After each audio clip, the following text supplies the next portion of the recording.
So now the two analog boards are all recapped and put it back into this HTS7.1 preamp. So it's quite simple. 2 screws hold the board in and 2 connectors to the baseboard. The signal are routed on the baseboard. You can see these traces to the output and then the input through the switches of the analog.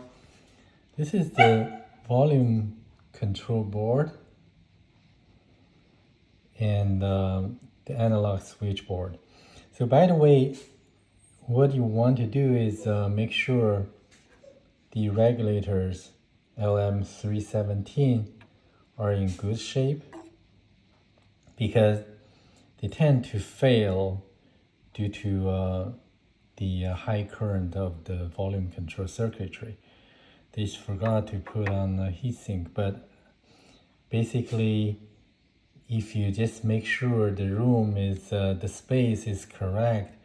You see I bent this slightly upward to make the heat dissipation slightly better. And you can also want to check the capacitors for the regulator.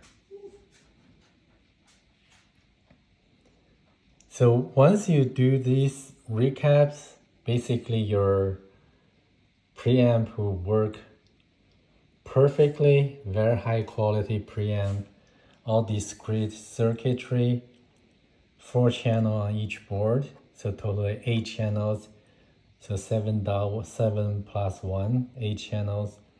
This is very high quality preprocessor. So there are preamp input, the analog input, and then the full balance output, as well as the RCA output. So you can definitely use it for quite some time with your high-end system.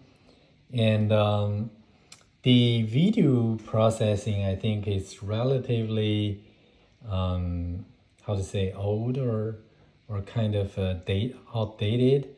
So I would say most of the time you just want to use the analog pad.